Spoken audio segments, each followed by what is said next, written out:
ঘরের বউটা যদি ভালো হয় তাহলে একজন বেকার পুরুষও প্রতিষ্ঠিত হয়ে পড়ে, আর ঘরের বউটা যদি খারাপ হয় তাহলে একজন প্রতিষ্ঠিত পুরুষ মানুষও চোখের পলকে ধ্বংস হয়ে যেতে পারে। হ্যাঁ, ছেলেদের জন্য বউটা আসলেই ম্যাটার করে। ঘরের বউটা যদি ভালো হয় তাহলে দেখবেন একজন বেকার পুরুষও ধীরে ধীরে সফলতার দিকে এগিয়ে যাচ্ছে, কারণ একজন জীবন সঙ্গিনী শুধুমাত্র পাশেই থাকে না, বরং তার অদৃশ্য শক্তি দিয়ে স্বামীর সকল হতাশাগুলো দূর করে তাকে সফলতার দিকে নিয়ে যায়।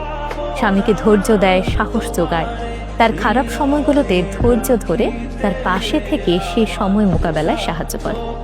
ফলে ছেলেরা ভেতর থেকে অন্যরকম একটি শক্তি অনুভব করে, আর এই শক্তি তাকে ঠেলে সফলতার দিকে নিয়ে যায়।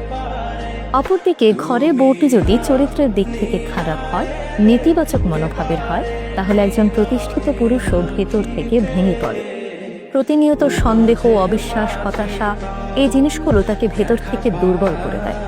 ফলে তিনি ধীরে ধীরে তার কর্মস্পৃহা হারিয়ে ফেলেন এবং জীবনযুদ্ধে অনেকটাই পিছিয়ে পড়েন।